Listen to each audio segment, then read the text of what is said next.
Gênesis capítulo 1, versos 1 e 2. Diz assim o texto bíblico: no princípio criou Deus os céus e a terra. A terra, porém, estava sem forma e vazia. Havia trevas sobre a face do abismo, e o Espírito de Deus pairava sobre as águas. Somente até aqui, amado Deus e amado Pai. Oh Deus, nós nos achegamos ao trono da Tua graça, ó Deus, onde temos a plena certeza que encontramos tudo aquilo que precisamos, Senhor. E nesse momento precisamos da Tua unção, precisamos do Teu poder, da Tua graça, dos dons, para sermos usados por Ti na pregação da Tua palavra. Pai, me usa, Senhor, como Teu instrumento, para que eu seja bênção ao Teu povo, mas também, Senhor, trabalhe em cada coração e mente, para que a compreensão da Tua palavra seja plena e traga vida e fortalecimento e alegria também, Senhor, porque quando entendemos a Tua palavra, isso produz alegria, exultação de saber, ó Deus, da Tua grandeza e do Teu poder. Ó Pai, por isso sustenta a Tua igreja, no nome santo do Senhor. Amém e amém. Os irmãos podem assentar. Nós vamos iniciar uma nova série de mensagens hoje, com a finalidade de promover um maior conhecimento sobre a pessoa e a obra do Espírito Santo. Então, a finalidade desse estudo é esse: promover um maior conhecimento sobre a pessoa do Espírito Santo e a sua obra. Seguindo o calendário litúrgico cristão, no dia 8 de junho, será celebrado o domingo de Pentecostes, né? É um calendário cristão que é celebrado há séculos, onde algumas datas já são formuladas, já separadas. São essas datas: a Páscoa, o dia de Pentecostes, o domingo de Pentecostes, o Natal. São datas importantes que nós, cristãos, devemos sempre memorizar, lembrar, trazer isso à memória e usar também na igreja. Então, seguindo esse calendário litúrgico cristão, nós estaremos celebrando no domingo, dia 8 de junho, o domingo de Pentecostes. Então, nós vamos fazer uma caminhada, começando hoje, até o dia 8 de junho, tratando desse tema, sobre a pessoa e a obra do Espírito. Então, nós cremos que num percurso de 4 domingos, nós poderemos trazer luz sobre a terceira pessoa da Trindade, que é por alguns desprezado e ignorado, né? Em alguns rincões cristãos, o Espírito Santo é uma pessoa, vamos assim dizer, não tão falada, não tão tratada na igreja, né? E muitas vezes sem muita abertura, vamos assim dizer. Então, em alguns rincões, né, nós vemos que ele é desprezado e ignorado. Por que não dizer até mesmo apagado em suas reuniões e cultos? Naquilo que a Bíblia diz, né? Não apagueis o Espírito. E nós vemos que em alguns rincões isso é feito. Mas ao passo que, num outro lado, né, por um outro lado, nós vemos que em seus cultos e reuniões, nós vemos que o Espírito Santo é hiper apropriado, ao ponto de lhe atribuírem visões, falas e ações que muitas vezes não são respaldadas pelas Escrituras e nem pelo ensino ortodoxo da igreja. Então nós vivemos esses dois extremos: um extremo onde o Espírito Santo não é tão falado, às vezes é até apagado, e um outro extremo onde ele é hiper apropriado e é utilizado para dar autoridade a visões, falas e ações, muitas vezes não respaldadas pelas Escrituras e nem pelo ensino clássico ou ortodoxo da Igreja de Deus.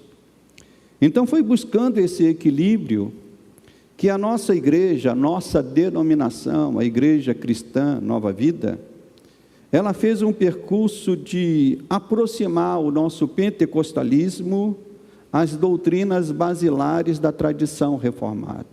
Então a nossa denominação, ela fez isso alguns anos atrás, percurso iniciado inicialmente pelo bispo Walter, mas depois ele chamou os pastores para fazerem esse percurso, né? E aproximar o nosso pentecostalismo das bases da tradição reformada. Isso não foi um percurso fácil.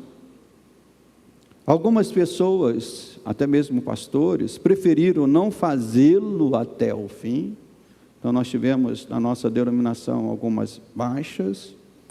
Mas aqueles que fizeram esse percurso junto com o bispo Walter, passaram a ter uma compreensão que é possível sim associar a solidez e o rigor intelectual dos estudos das Escrituras com uma vida de busca e desejo por mais intimidade por meio do seu Espírito.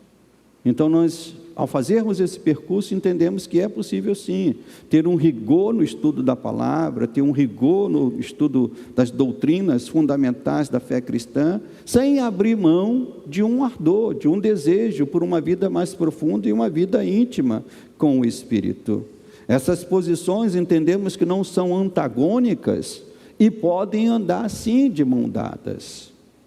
Então, depois deste percurso, a nossa denominação teve a coragem de se declarar uma igreja de confissão pentecostal reformada. Então nós confessamos, né, todos os pastores da igreja cristã Nova Vida hoje confessam, né, nós somos uma igreja pentecostal reformada. Esse percurso foi fruto, como eu disse, de um trabalho iniciado pelo nosso bispo primaz, o bispo Walter McAllister.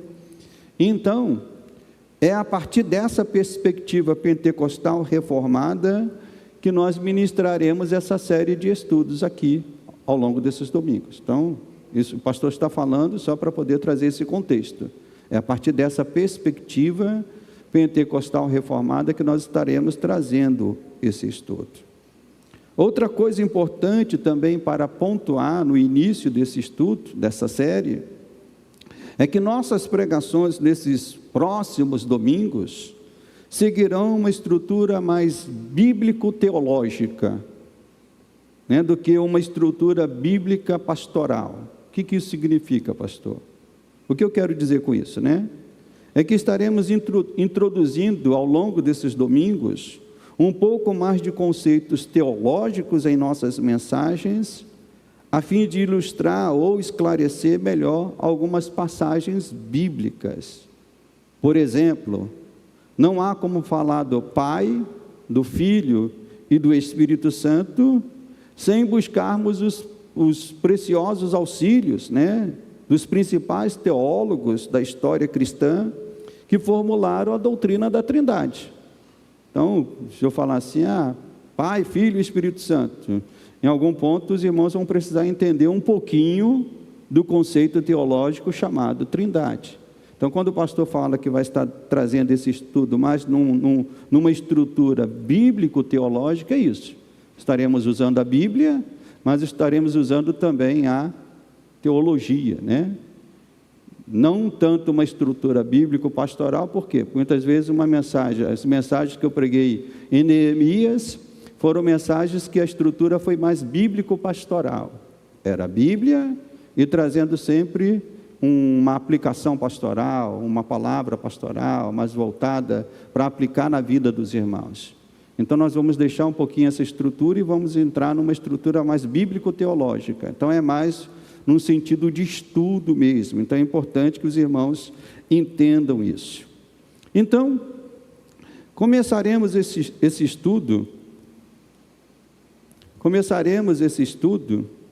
fazendo algumas perguntas que foram feitas no início da era cristã e que fizeram os pais da igreja formularem as primeiras respostas, e essas respostas deram base às doutrinas da igreja.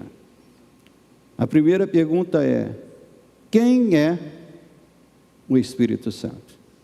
Se alguém lhe perguntar, quem é o Espírito Santo, qual é a sua resposta para isso? E a segunda pergunta que vem a reboque dessa primeira é: ele é de fato Deus? O Espírito Santo é Deus? Ou o Espírito Santo é um anjo, como Gabriel, outros arcanjos, né? O Espírito Santo é um anjo, ou o Espírito Santo é Deus? Ou o Espírito Santo é simplesmente uma força? Então nós precisamos entender, essas questões foram questões que foram levantadas no início da era cristã, em que os pais da igreja precisaram responder. Entendemos, pelas muitas referências bíblicas, que o Espírito Santo é uma pessoa. O Espírito Santo não é uma força, não é uma energia, e nem é um modo de falarmos de Deus. Por exemplo, né? Há muitos modos em que nós podemos falar a respeito de uma pessoa, né? Posso falar da irmã Denise como Denise. Posso falar como esposa do pastor Josenildo. Posso falar como mãe do Juninho e da Lídia. Posso falar como avó do Tiago. Então são modos de falar, mas de uma só pessoa. O Espírito Santo não é um modo de falar de Deus. O Espírito Santo é uma pessoa. Amém, meus irmãos? É normal, numa linguagem, nós atribuirmos pessoalidade a objetos inanimados. Alguém pode dizer, né, numa linguagem poética: olhei para uma montanha e ela me fez ver a minha pequenez. O que essa pessoa quer dizer com isso? Que a montanha disse assim, você é pequeno? Foi isso que ela quer dizer? Não, ela está usando, nós entendemos que isso é uma figura de linguagem, né? É uma figura de linguagem. No entanto, quando a Bíblia descreve o Espírito Santo, a Bíblia não descreve o Espírito Santo como uma figura de linguagem ou como um modo de falar a respeito de Deus. A Bíblia descreve o Espírito Santo dando-lhe atributos de uma pessoa e não de uma força ou energia, né? O teólogo chamado R.C. Sproul, um dos grandes teólogos da tradição reformada, ele escreveu o seguinte, abre aspas: a Bíblia revela o Espírito Santo não como uma força abstrata, um poder ou uma coisa, mas como Ele, ou seja, usando um pronome pessoal, dizendo Ele. O Espírito Santo é uma pessoa, e personalidade inclui inteligência, vontade e individualidade. Fecha aspas. Então, quando a gente fala de uma pessoa, essa pessoa demonstra inteligência. Muita, média, pouca, mas demonstra inteligência. Demonstra vontade, também da mesma forma. Muita, média, pouca, né? Sempre tem essas características. E a Bíblia, quando fala do Espírito Santo, mostra essas coisas. O Espírito Santo como tendo vontade, tendo inteligência. Então a Bíblia atribui ao Espírito Santo ações como falar, testemunhar, guiar, ensinar. E podemos ver um exemplo claro disso. Abra comigo a sua Bíblia no livro de Atos dos Apóstolos, capítulo 13, Atos dos Apóstolos, capítulo 13,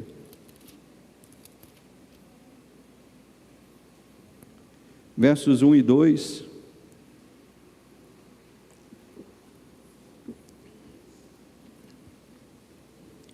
diz assim: havia na igreja de Antioquia profetas e mestres, Barnabé, Simeão, por sobrenome Níger, Lúcio de Cirene, Manaém, Colasso de Herodes, o Tertraca e Saulo.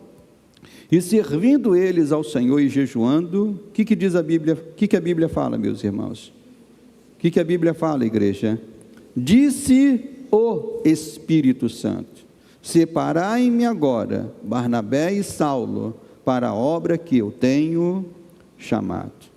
Então nós vemos aqui o Espírito Santo dando uma ordem, inteligível aos discípulos, dizendo: olha, Separa para mim esses dois homens, são eles que eu quero. Eles ouviram o Espírito Santo falar com eles. Então, nós vemos a Bíblia, o pastor só está citando aqui alguns textos, irmãos. A gente poderia pegar dezenas ou até centenas de versos bíblicos para mostrar as ações do Espírito Santo.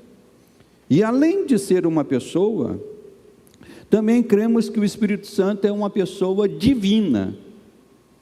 Ele é uma pessoa, ele é Deus. Ele não é uma pessoa como Abraão, como Moisés, como Davi, como Josué. Ele é uma pessoa divina. Tanto no Antigo Testamento como no Novo Testamento, nós encontramos correlações naquilo que é atribuído ou requerido por Deus e naquilo que é atribuído ou requerido pelo Espírito Santo. Então, a mesma coisa que é requerido ou atribuído a Deus, nós vemos também em algumas passagens bíblicas sendo atribuído ou requerido ao Espírito Santo.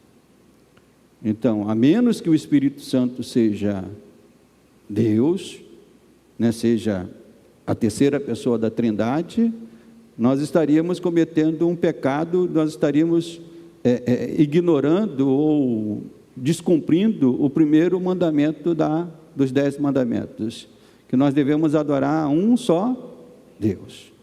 Então, o Espírito Santo, a Bíblia nos mostra ele como Deus.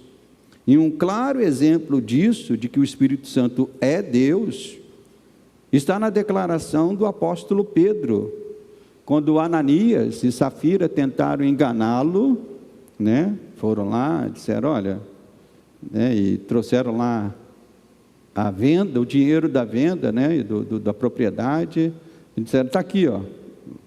E o Espírito Santo deu a Pedro o discernimento de que eles estavam mentindo. Mas ouça bem, leia comigo, Atos capítulo 5, verso 34, a mesma coisa que é requerida ou atribuída a Deus, é também atribuído ao Espírito Santo.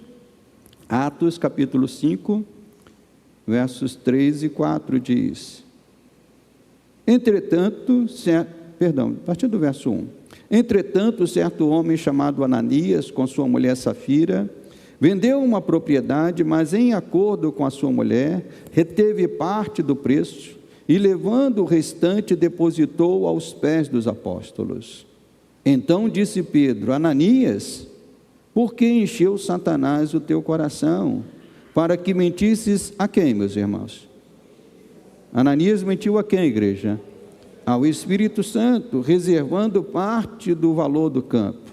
Conservando-o, porventura não seria teu, e vendido não estaria em teu poder? Como, pois, assentaste no coração este desígnio? Não mentistes aos homens, mas mentiste ao Espírito Santo. É isso que está aí? Mentistes a Deus. Então nós vemos aqui essa correlação.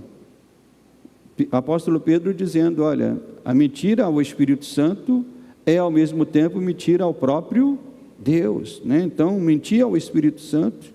Então, mentira ao Espírito Santo é qualificado como mentira ao próprio Deus. Então, deduzindo, logo, o Espírito Santo é Deus. Amém, meus irmãos? Então, esse é o primeiro entendimento. O Espírito Santo é uma pessoa e ele é Deus. Então, junto com o Pai, com o Filho e o Espírito Santo, isso se constituiu o que nós chamamos de Trindade Santa. Foi justamente para poder fugir da desobediência ou do primeiro mandamento que, imagine, se lendo isso aqui, se identificou que o Espírito Santo é Deus, que Deus é o Pai, que Jesus Cristo é o Deus Filho, e houve um grande dilema no início da igreja. Como adorarmos o Pai, o Filho e o Espírito Santo, e não incorrermos na quebra do primeiro mandamento, que nos diz que devemos adorar quantos deuses? Somente a um Deus. Mas num primeiro momento, se poderia ter o entendimento que eles estavam adorando o quê? a 3 deuses. Então, foi com essa problemática toda que os pais da igreja tiveram que se assentar, orar, buscar em Deus um entendimento de como seria isso, né? Então, junto com o Pai, o Filho e o Espírito Santo, né, se constitui o que nós chamamos de Trindade Santa. É certo que esse termo não aparece na Bíblia, né? Não aparece na Bíblia. Pastor, onde está a palavra Trindade na Bíblia? Não aparece na Bíblia. Mas desde cedo, os primeiros teólogos da igreja viram a necessidade de criar esse termo para acomodar essa linguagem. Que linguagem, pastor? A linguagem de 3 pessoas em Deus, que é algo amplamente visto na palavra de Deus. Você vai ver isso na palavra de Deus amplamente, né?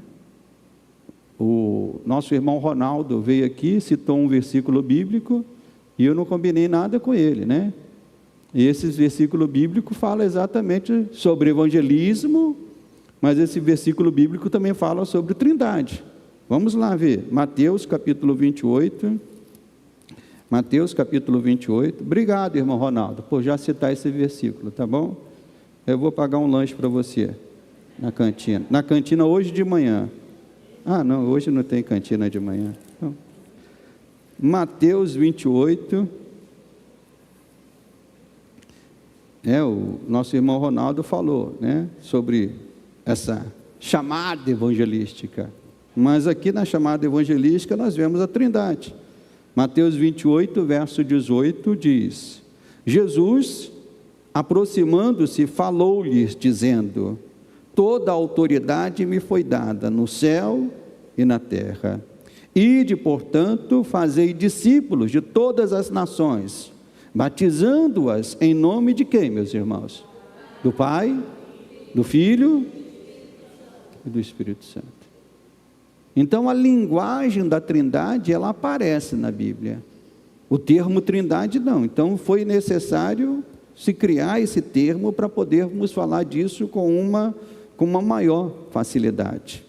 Então isso aparece aqui em Mateus 28, aparece também lá, para quem está anotando, em 2 Coríntios, capítulo 13, verso 13, na chamada bênção apostólica, né, que é proferida da seguinte maneira: a graça do Senhor Jesus Cristo, o amor de Deus e a comunhão do Espírito Santo sejam com todos.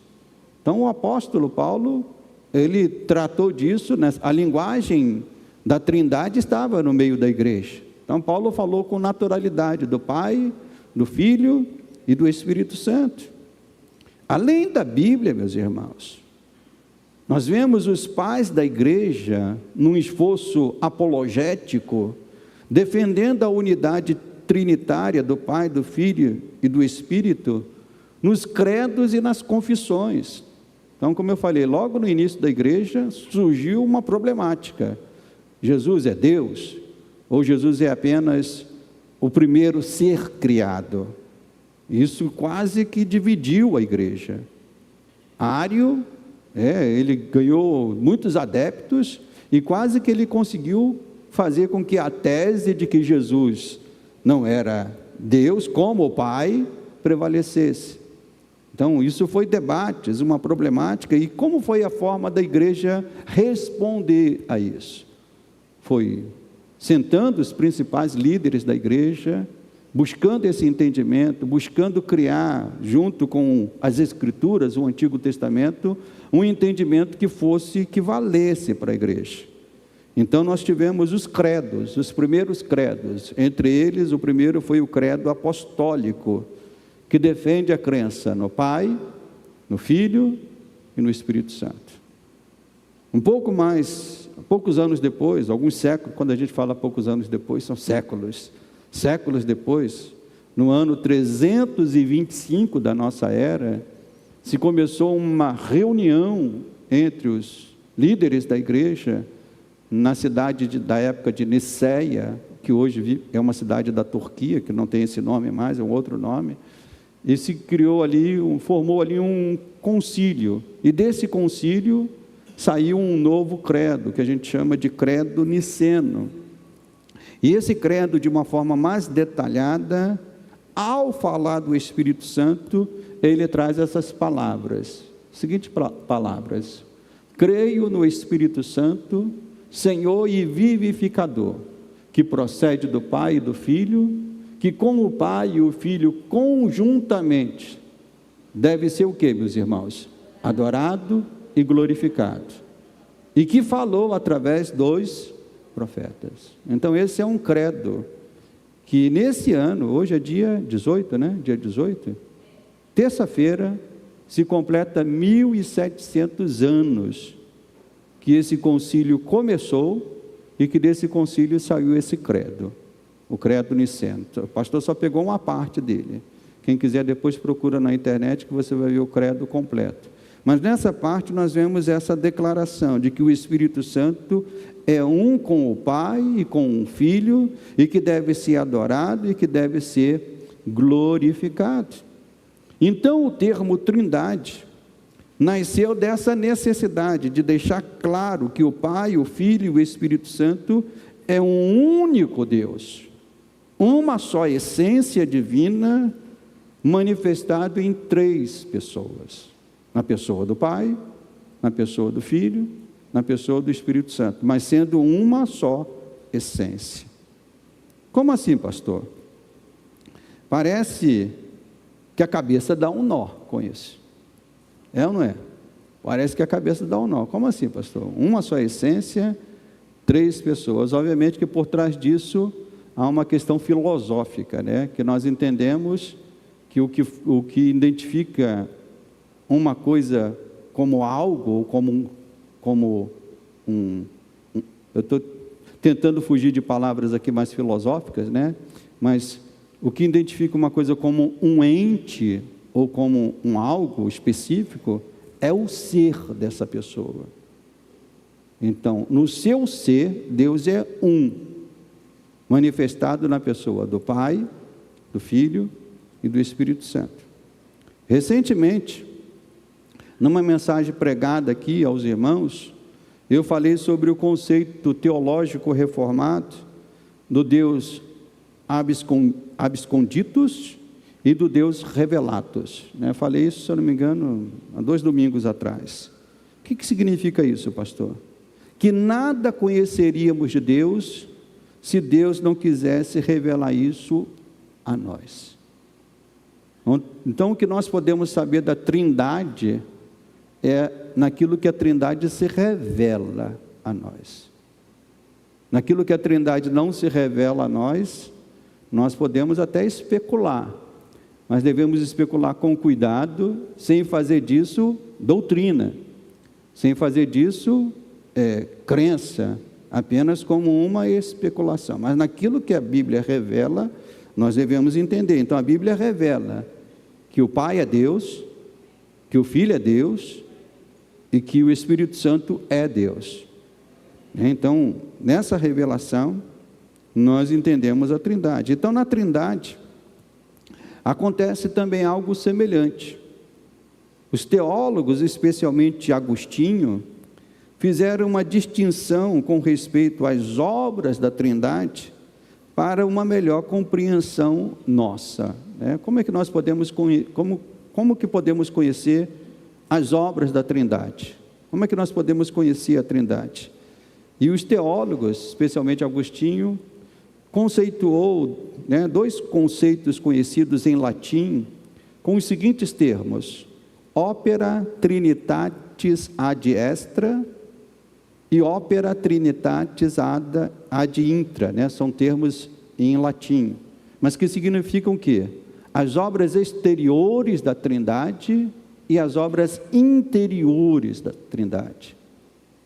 Como é que nós conhecemos a Trindade? Nós conhecemos a Trindade naquilo que ela se manifesta, que são as obras exteriores da Trindade, e nós podemos especular um pouco sobre a Trindade nas suas obras interiores, mas com aquilo que a Bíblia nos dá, e, vamos assim dizer, sem muita profundidade, porque isso o Espírito Santo, ou Deus, quis preservar só para si.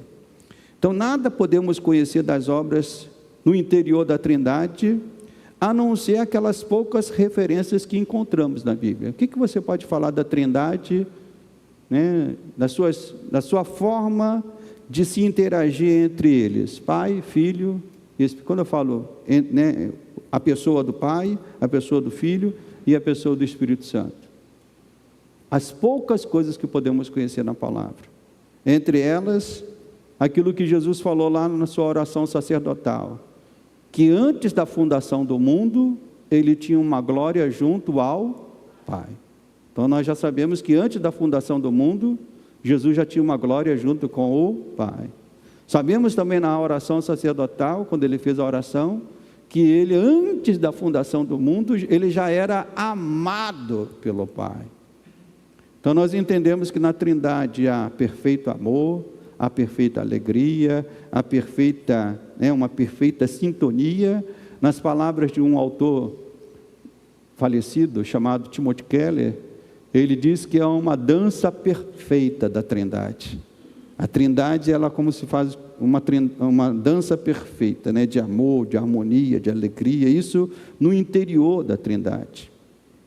É o que nós podemos deduzir, que há plena harmonia e amor na glória e na exaltação entre Pai, Filho e Espírito Santo. Mas tratando desse tema, um outro teólogo chamado Abraham Kuyper, ele também coloca, falando sobre as obras interiores da Trindade e as obras exteriores, Kuyper traz as seguintes palavras: as obras interiores de Deus são desde a eternidade, as exteriores pertencem ao tempo, né? Quando o tempo foi criado, é que as obras exteriores de Deus começaram a se manifestar. Continuando, a primeira, ou seja, as obras interiores, é aquela que precede. As obras exteriores segue. A fundação do que se torna visível reside naquilo que permanece o quê, meus irmãos? Invisível. A luz em si mesma está oculta. É a irradiação que aparece. Fecha aspas. Nós temos luz aqui. Temos luz, irmãos? Mas se eu pedir o diácono Devaldo para apagar os interruptores dessas lâmpadas, aí eu pergunto, onde está a luz? Onde está a luz? A gente não consegue saber onde está a luz. Nós só conseguimos ver a irradiação dela, né, fluindo através dos fios, chegando até nós. Por exemplo, nosso irmão Antônio está com uma bela camisa branca. Que camisa bonita, meu irmão. Mas se eu perguntar, ele está com uma camisa em que é da cor branca. Mas se eu lhe perguntar, aonde está a cor branca? Aonde a cor branca está? Em que lugar que ela está? Essas são perguntas difíceis de se fazer e de se responder. Então, o que o teólogo Abraham Kuyper está dizendo é que as coisas visíveis, elas procedem daquelas que são invisíveis. Então, todo esse mundo criado, por trás desse todo mundo criado, nós entendemos que há o invisível, né? Aquilo que a Bíblia fala tanto sobre isso. Então, um dos elementos basilares que faz uma pessoa ser reconhecida como um cristão, meus irmãos, é a confissão de que Deus é um só, uma só essência revelada na pessoa do Pai, do Filho e do Espírito Santo. Todos aqueles que negam este ponto não são considerados participantes da tradição cristã. Isso é algo importante. Às vezes chega alguém perto de você e fala assim, não, eu tenho um sobrinho, ele é cristão também. Aí você pergunta, é cristão de qual igreja? Da Testemunha de Jeová.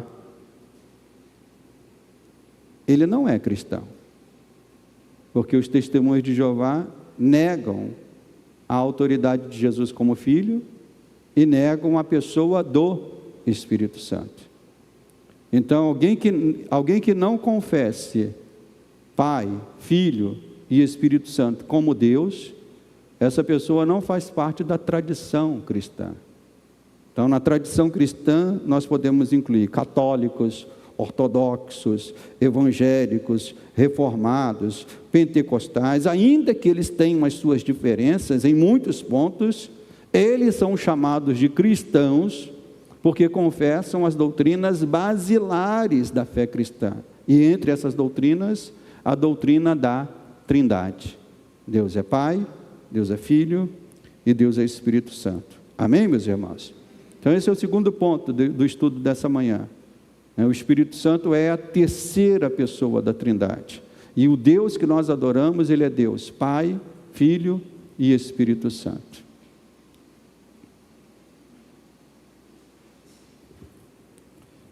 E na sua relação com o tempo, com o espaço, com a humanidade, ou seja, a criação, Pai, Filho e Espírito Santo estão se revelando. Nós só conseguimos identificar a revelação de Deus na pessoa do Pai, Filho e Espírito Santo, porque Deus está se revelando nessas esferas. Quais esferas, pastor? A esfera do tempo, a esfera do espaço, a esfera da vida humana, ou seja, a criação como um todo. E mais uma vez eu tomo as palavras aqui do teólogo Abraham Kuyper, que disse o seguinte, está aí as palavras, né? As obras exteriores da Trindade admitem, e ele diz, e até certo ponto demandam essa distinção. Nossa cabeça não conseguiria entender Trindade se o próprio Deus, através da sua palavra e através dos seus servos, não conformasse isso ao nosso entendimento. E é por isso que o teólogo diz aqui, né, que as obras exteriores da Trindade, admitem e até certo ponto demandam essa distinção. Por exemplo, a obra comumente bem conhecida do Pai, sendo a obra de quê, meus irmãos? Da criação. A obra do Filho como a obra da redenção. E a obra, e a do Espírito Santo como a obra da santificação. E Kuyper sinaliza isso, né? E obviamente que isso se relaciona apenas às obras exteriores de Deus. É quando a Trindade se revela no espaço, no tempo, na humanidade, é que nós podemos fazer essa distinção. Deus sendo Deus criador, o Deus Pai sendo criador de todas as coisas, Jesus Cristo sendo aquele que executou o plano da redenção, e o Espírito Santo sendo aquele que santifica a igreja, né, para poder preservar essa salvação. Mas entendendo que Pai, Filho e Espírito Santo estão sempre juntos em todas as obras que são realizadas. Isso não significa que o Pai trabalhou de uma forma exclusiva na criação, porque o texto que nós lemos como introdução do nosso estudo foi o quê? Que, no princípio, Deus criou céus e terra, mas quem é que nós vemos já logo no versículo 2? E o Espírito Santo pairava sobre as águas. Deus, Pai, é o Criador, mas isso não significa que o Filho não estava presente e que o Espírito não estava presente. Eles estavam presentes. Por quê? Porque o Espírito estava ali pairando, e nós entendemos que quando Deus disse, haja luz, Ele disse a palavra. E é por isso que o apóstolo Paulo diz que todas as coisas foram criadas por meio dele. Por meio dele de que forma? Por meio da palavra e para ele. Então Jesus é a palavra do Pai, o verbo do Pai, o verbo que traz vida. Então Pai, Filho e Espírito Santo estavam presentes em perfeita harmonia, trabalhando na criação, trabalhando na redenção, trabalhando na obra da santificação, mesmo nas obras exteriores, Pai, Filho e Espírito estão trabalhando conjuntamente. E podemos ver isso, meus irmãos, e podemos ver nas muitas obras que são atribuídas ao Espírito Santo no Antigo Testamento. Alguém pode dizer assim: mas pastor, como é que eu vejo o Espírito Santo no Antigo Testamento? Ele está lá o tempo todo. O Espírito Santo está agindo o tempo todo. Se engana quem pensa que o Espírito Santo só começou a trabalhar de verdade, vamos assim dizer, a partir do dia quando veio sobre a igreja no dia de Pentecostes, né? Às vezes tem pessoas que pensam assim: o Espírito Santo veio sobre a igreja naquele dia, foi como se fosse o início do trabalho do Espírito Santo. Nada disso, meus irmãos. A Bíblia nos mostra o Espírito Santo em diversos momentos, né, do Antigo Testamento. A Bíblia nos mostra o Espírito Santo em atividade na criação. Então, primeiro ponto, na criação. Foi o texto que nós lemos, né? Lá em Gênesis capítulo 1, vemos que o Pai, né, deu a ordem criando os céus e a terra, mas o Espírito Santo diz que fazia o quê, meus irmãos? O que ele fazia? Pairava sobre as águas. Irmãos, isso é um contexto lindo, isso. Pairava. Às vezes uma palavrinha, a gente lê uma palavra na Bíblia e não sabe o que está por trás do significado daquela palavra. Pairava, no sentido hebraico, né, da palavra usada, traz o sentido, irmãos, de chocar. Traz o sentido de chocar no sentido de uma galinha que choca os ovos. A galinha que choca, né, os seus filhotes, que está ali protegendo os seus filhotes. Também traz o sentido de estremecer, algo que está ali estremecendo, produzindo, vamos assim dizer, algo, trazendo, né, uma produção, algo que está estremecendo. E essa palavra pairava, esse termo, né, que é usado para a palavra, traduzida para a palavra pairava, é usada em Gênesis e é usada somente 2 outras vezes no Antigo Testamento todo. Só é usado 2 outras vezes. Para quem estiver anotando, é em Jeremias, capítulo 23, verso 9, e também em Deuteronômio, capítulo 32, verso 11, e que traz esse sentido, né? Um deles traz o sentido de uma águia, né, que está ali acolhendo seus filhotes, protegendo e trazendo esses filhotes ao primeiro voo. E o que alguns estudiosos sugerem, né, e entre eles o falecido estudioso e teólogo Sproul, é que o Espírito Santo não estava pairando sobre a criação, como diz Gênesis, a criação ainda sem forma e vazia, como uma simples presença naquele cenário, né? Como, imagine, o pastor está aqui em cima desse púlpito, eu estou aqui sobre o púlpito, como uma simples presença sobre esse púlpito. O que os estudiosos dizem é que não era essa a ideia. A ideia é que, na verdade, o Espírito Santo estava em ação. Esse pairar significa uma ação aplicada à criação. Assim como uma galinha que está sobre os ovos, e alguém pode dizer, mas ela está só sobre os ovos? Não, ela está sobre os ovos, mas está aplicando uma ação importantíssima, uma ação que fará com que aqueles ovos se desenvolvam e produzam os seus filhotes. Então é essa a ideia, quando a Bíblia fala do Espírito Santo pairando sobre as águas, pairando sobre a criação. Então os teólogos defendem uma ação na criação, guardando e preservando-a, para que a ordem do Pai, manifestada no verbo que é o Filho, que é a palavra, fosse executada plenamente. Então a obra do Espírito Santo foi uma obra fundamental na criação. Ele não somente pairou, mas esse pairar é que trouxe vida, trouxe desenvolvimento, fez a criação chegar à sua plenitude. Então nós vemos o Espírito Santo na criação, mas vemos o Espírito Santo também numa outra parte muito importante, nos momentos decisivos da história, nos momentos decisivos da história de Israel.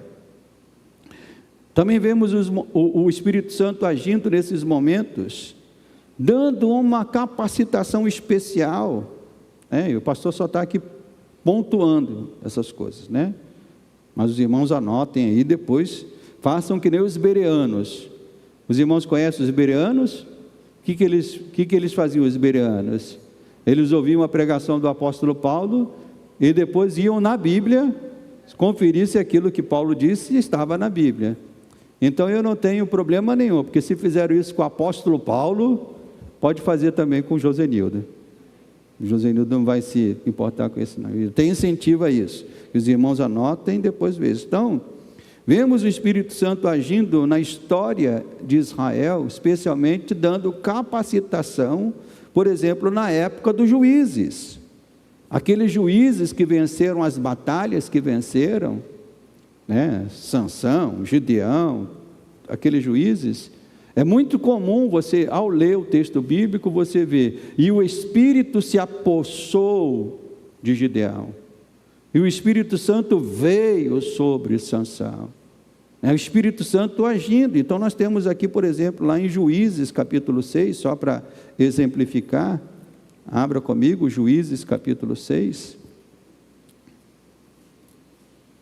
Nós temos uma expressão como essa que o pastor falou, né? Juízes capítulo 6, no verso 34.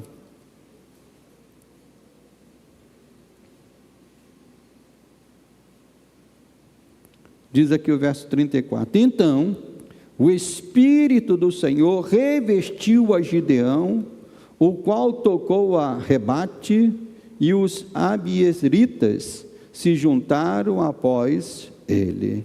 Então essa é uma linguagem que você vai ver no livro de Juízes o tempo todo, o Espírito Santo vindo para ser uma ação na história de Israel.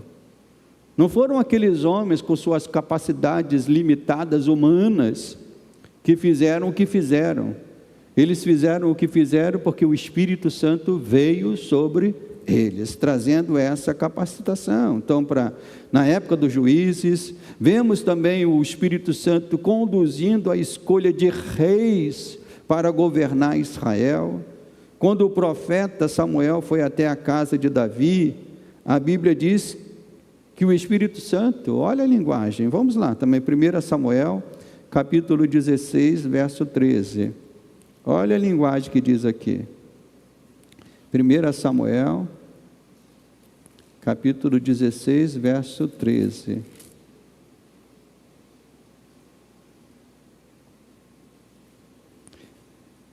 Tomou Samuel o chifre do azeite e ungiu Davi no meio de seus irmãos. E daquele dia em diante, o Espírito do Senhor fez o quê, meus irmãos? Se apossou de Davi. Então Samuel se levantou e foi para Ramá. Então nós vemos aqui o Espírito Santo conduzindo a história, especialmente a história de Israel, a história do povo de Deus, para que essa história pudesse completar o plano de Deus. Como é que nós sabemos que o plano de Deus se completou perfeitamente? Porque Deus conduziu a história. Deus não deixou a história à mercê dos homens. O próprio Deus agiu, ora falando aos homens, ora, como diz aqui, se apossando desses homens, para que esses homens pudessem executar as suas ações de acordo com o plano de Deus. Então nós vemos o Espírito Santo nos momentos decisivos da história de Israel. Também vemos o Espírito Santo numa outra parte importantíssima, na revelação das Escrituras. Ao longo da história, esse foi também uma ação, um trabalho fundamental do Espírito, trazer à humanidade a revelação progressiva a respeito de Deus e de sua redenção. Inicialmente, essa revelação começa com o Deus Criador, o Deus sustentador de todas as coisas. Mas depois essa revelação do Espírito Santo, como diz o apóstolo Paulo, na plenitude dos tempos, o que Deus fez? Trouxe quem, meus irmãos? O Senhor, o Salvador, trouxe Jesus. Então ele falou, o Espírito Santo falou por meio de Moisés, o Espírito Santo falou por meio dos profetas, e muitas vezes lemos na Bíblia expressões como essa, né? Quem já leu a Bíblia, eu volto a dizer aquilo que eu disse no domingo passado, né? Crente que tem 4 anos de crente, já deve ter lido a Bíblia no mínimo uma vez. Posso ouvir um amém? O camarada que se converteu, a irmã Lília está dizendo que está barata ainda, né? Está fraca ainda. Eu estou dando 4 anos para dar em uma margem que todo crente tem que ler a Bíblia, tem que ser a sua comida diária.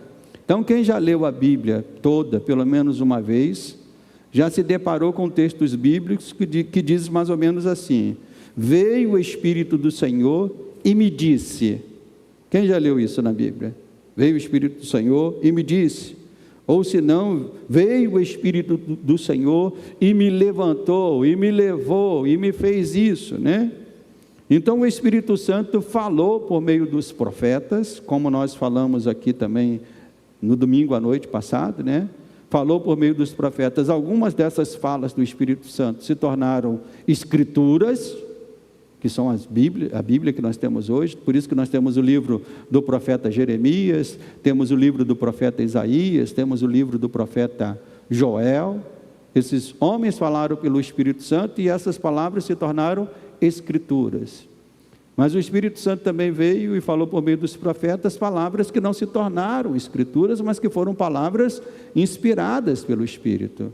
Elias falou coisas que não se tornaram escrituras, Natã falou coisas que não se tornou escritura. Então o Espírito Santo falando por meio dos profetas. E como é que nós sabemos isso, pastor? Porque os próprios apóstolos testificaram sobre a obra do Espírito Santo em trazer essa revelação, meus irmãos. O apóstolo Paulo, escrevendo a Timóteo, ele disse que toda a Escritura é o que, meus irmãos? É inspirada por Deus. E mais uma vez aqui eu trago ênfase à palavra. A palavra inspirada, no original, sabe o que ela traz? Sabe qual é a ideia que ela traz? A palavra inspirada traz soprada, né? A palavra foi soprada. Inspirada significa ser soprada por Deus. E o termo soprar também significa, na sua raiz, né, tem a ligação com o Espírito Santo. Então o próprio apóstolo Paulo disse: toda a Escritura foi inspirada por Deus. Mas eu deixei aqui um texto para vermos com os irmãos, em Pedro, primeira carta de Pedro, abra comigo, primeira carta de Pedro, primeira carta de Pedro, no capítulo 1,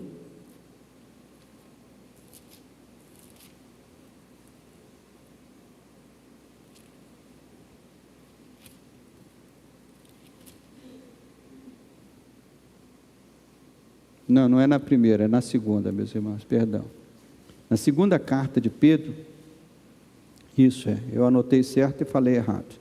Segunda carta de Pedro, capítulo 1, versos 19 e 21, e esse é um texto que você tem que ter ele marcado na sua Bíblia, para essas questões, quando se fala especialmente quando se fala da inerrância da Bíblia. Quando alguém chegar para você e falar assim: eu creio na Bíblia, mas não creio que a Bíblia toda é de Deus. A Bíblia foi escrita por homens. Quem já ouviu isso? Pessoas chegando e falando assim: a Bíblia foi escrita por homens. Então eu não acredito em tudo que a Bíblia fala, não. Acredito em algumas coisas, mas não acredito em tudo, não. Então você, para responder essa pessoa, você tem que ter esse texto aqui. 2 Pedro, capítulo 1, versos 19 a 21, que diz: temos assim tanto mais confirmada a palavra profética, e fazeis bem em atendê-la como uma candeia que brilha em lugar tenebroso, até que o dia clareie e a estrela da alva nasça em vosso coração. Sabendo primeiramente isto, que nenhuma profecia da Escritura provém de particular elucidação, porque nunca, jamais, qualquer profecia foi dada por vontade humana. Entretanto, homens santos falaram da parte de Deus, mas falaram o que, meus irmãos? Movidos ou inspirados pelo Espírito Santo. Então fica muito claro que toda palavra profética, e especialmente as palavras escrituradas, ou seja, a Bíblia, a escritura que nós temos, ela foi escrita por homens, mas o texto bíblico deixa bem claro que elas foram o quê? Esses homens foram o quê, meus irmãos? Movidos, inspirados. Não foi algo que o próprio homem tirou da sua própria cabeça, mas o Espírito conduziu eles. Obviamente que esse processo de condução, muitas vezes foi um processo que o próprio homem não sabia, mas que nós sabemos claramente que o Espírito Santo estava conduzindo esses homens. Então, a Bíblia que você tem na sua mão aí, meu irmão, ela é obra, trabalho do Espírito Santo. Foi o Espírito Santo que moveu esses homens, moveu Paulo, moveu João, moveu Zacarias, moveu Elias, moveu todos esses homens para poder falar da palavra. E por último, nós também entendemos que a obra do Espírito Santo, que começou lá no Antigo Testamento, foi a obra, e que nós consideramos a obra mais destacada e mais importante do Espírito Santo, foi a obra de conduzir a história da salvação, apontando para a vinda do Salvador Jesus Cristo. E mais uma vez, usando aqui os escritos do apóstolo Pedro, nós lemos que o Espírito instruiu os profetas a profetizar a respeito do Salvador e da salvação que ele traria. Eu amo esse texto aqui de 1 Pedro, agora sim, 1 Pedro, quero ler com os irmãos, eu amo esse texto também, é outro texto que você tem que ter marcado na sua Bíblia, 1 Pedro, capítulo 1, versos 10 e 11, olha o que Pedro diz, que também tanto nos ajuda na compreensão da revelação das Escrituras, mas também nos ajuda na compreensão de que o Espírito usou os profetas para apontar para Jesus, para a vinda de Jesus. Olha o que Pedro diz aqui, nos versos 10 e 11. Foi a respeito desta salvação, e Pedro está falando da salvação trazida por Cristo, Foi a respeito desta salvação que os profetas indagaram e inquiriram, os quais profetizaram acerca da graça a vós outros destinada, investigando atentamente qual a ocasião ou quais as circunstâncias oportunas indicadas por quem, meus irmãos? Pelo Espírito de Cristo, que nele estava, ao dar de antemão testemunho sobre o que, meus irmãos? Os sofrimentos referentes a Cristo, e sobre as glórias que os seguiriam. O que isso quer dizer, pastor? Quando você lê lá em Isaías, capítulo 53, que diz assim, que ele foi levado como ovelha muda, perante seus tosqueadores, ele não abriu a boca. Alguém que lê, a gente lê aquele texto e fala assim, meu Deus, parece que Isaías estava vendo a crucificação, É ou não é, mas não é isso que a gente... E de fato, segundo Pedro aqui, o Espírito Santo estava conduzindo essa revelação aos profetas para que eles escrevessem coisas que eles mesmos não sabiam plenamente, mas que eles sabiam que eram coisas a serem reveladas no futuro. Então o Espírito Santo estava colocando lá no Antigo Testamento coisas que hoje nós conseguimos fazer essa ligação perfeitamente, porque nós temos toda a Escritura já completa para nós, mas que esses profetas foram usados. E o próprio Jesus falou aos seus discípulos que eles deveriam investigar as Escrituras, lá no caminho de Emaús, quando Jesus andou com os discípulos, e os discípulos não o reconheceram de imediato. Depois que Jesus se revelou aos discípulos, o que Jesus disse? Ó nécios, e tardos de coração. Não convinha que vocês conhecessem a respeito de mim, a respeito de tudo que está escrito nas Escrituras. E ele disse: Moisés falou de mim, os profetas falaram de mim, as Escrituras falam de mim. Então nós entendemos, irmãos, que toda a Escritura fala de Jesus. E os profetas foram usados para colocar isso. Então, o Espírito Santo, foi o Espírito Santo que foi conduzindo isso desde o início, para que Jesus pudesse ser mostrado de uma forma progressiva, até chegar na plenitude dos tempos, e nós termos a revelação completa do Senhor. Então, meus irmãos, o que isso nos mostra? Nos mostra que a vinda de Cristo não foi por acaso. Desde antes da fundação do mundo, o Pai projetou o seu plano eterno. Eu também não combinei nada com o Lucas, né? E ele escolheu um louvor, né? Que diz, né? O plano que Deus escreveu, não é isso a letra que diz, né? Que Jesus aceitou sem resignação, né? O plano que Deus escreveu. Isso também é uma doutrina teológica cristã, a doutrina do plano eterno de Deus. Sim, Deus escreveu um plano eterno, né? Deus projetou um plano eterno, e esse plano eterno, para sair da maneira que Deus escreveu, o que Deus teve que fazer, meus irmãos? Se eu faço um plano e deixo a cargo da irmã Denise executar esse plano, é bem provável que alguma coisa, por mais que ela me conheça, vai sair diferente.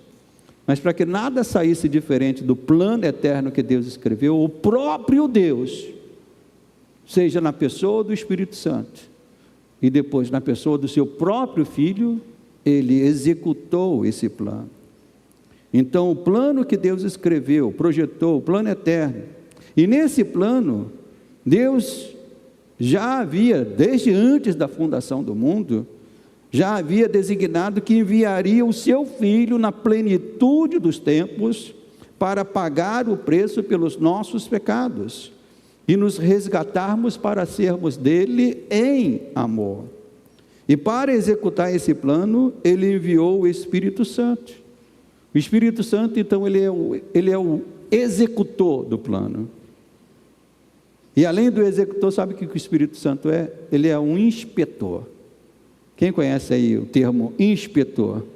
Inspetor é aquele que confere, para que tudo esteja ali. Então o Espírito Santo é um inspetor de tudo, conduzindo a história e fazendo com que fazendo ela se concretizar da forma, conforme os desígnios eternos. É o Espírito Santo que ilumina os olhos do coração, para que o homem compreenda o Evangelho. Sem a ação do Espírito Santo, o homem não consegue compreender a palavra. É por isso que você prega a palavra, ou fala da palavra com alguém, e essa pessoa te ouve, ela pode até te entender intelectualmente aquilo que você está falando, mas ela não se apropria daquela palavra, porque se o Espírito não iluminar o coração da pessoa, essa pessoa não consegue abraçar o Evangelho. Então é Ele, que ilumina os olhos do nosso coração. A obra da salvação realizada por Jesus, Ele ilumina os olhos do coração para que a pessoa entenda o Evangelho, entenda a obra da salvação de Jesus e receba Jesus como o Senhor e Salvador da sua vida. E mais, é o Espírito Santo que nos faz perseverar nessa salvação até o fim. Você será uma pessoa salva, não porque você é capaz de garantir a tua salvação, mas você é uma pessoa salva porque o Espírito Santo vai te conduzir até o final. Como disse um pastor amigo, um bispo querido, muito brincalhão, ele disse certa vez: olha, se a nossa salvação dependesse de nós, irmãos, a gente não ia chegar no céu, não. Tem gente que para chegar no centro de Caxias erra. Como que alguém ia chegar no céu? Tem gente que para ir para o centro da cidade não sabe nem como chegar no centro da cidade. Mas para chegar no céu a gente vai chegar lá. Sabe por quê? Porque é o Espírito Santo que está conduzindo a igreja. É o Espírito Santo que está conduzindo as nossas vidas. É o Espírito Santo que nos faz perseverar até o fim. Ele foi enviado por Jesus para estar conosco para sempre. Não é isso que Jesus disse? Eu vou, mas eu enviarei o Espírito Santo que estará convosco para sempre, todos os dias. Então, meus irmãos, eu espero que esta mensagem, essa primeira mensagem, ou primeiro estudo, possa abrir os olhos e os corações dos irmãos para compreenderem a grandiosidade da obra, da pessoa e da obra do Espírito Santo. O Espírito Santo, ele é Deus. Ele agiu e continua agindo para que o plano eterno de Deus se concretize plenamente. O Espírito Santo não só agiu, ele continua agindo. Ele está entre nós. É Ele que conduz a igreja. É Ele que ilumina o coração de alguém para entrar, abrir o coração para a salvação. E uma vez o coração dessa pessoa aberto para a salvação, o novo nascimento, é Ele que faz essa pessoa perseverar até o fim. Então a obra do Espírito Santo é uma obra grandiosa. O seu trabalho é um trabalho incansável e imenso. Ele esteve na criação, Ele conduziu e está conduzindo a história, Ele trouxe a revelação das Escrituras nos seus diversos estágios. E quando a gente estuda a história da revelação das Escrituras, nós vemos os seus estágios nas teofanias, na revelação oral, até que a revelação se tornasse escriturada. Irmãos, isso é algo milagroso. A palavra de Deus não ter se perdido é algo milagroso, porque a primeira parte da revelação é uma revelação oral, Foi Deus falando a Abraão, foi Deus falando a Jacó, foi Deus falando a Adão, foi Deus falando a Enoque, e esses foram passando a revelação oral até que Moisés foi o primeiro a escriturar a primeira parte da revelação. Então nós entendemos que todo esse trabalho da revelação chegar até nós foi um trabalho conduzido, inspecionado, dirigido pelo Espírito Santo. Então a revelação das Escrituras foi o Espírito Santo que nos revelou Cristo, sua obra. É o Espírito que nos faz nascer de novo, é o Espírito que nos faz lembrar das palavras do Mestre. Sim, é o Espírito que nos abre o caminho para Deus. Então, irmãos, embora essa mensagem de hoje, como eu disse, tenha uma estrutura mais bíblica, teológica, a gente falou aqui de referências teológicas, conceitos teológicos, eu creio que ao ouvirmos estas verdades, isso deve nos humilhar. Certa vez eu ouvi que o conhecimento teológico, muitas vezes alguém diz assim, o conhecimento teológico não serve para nada.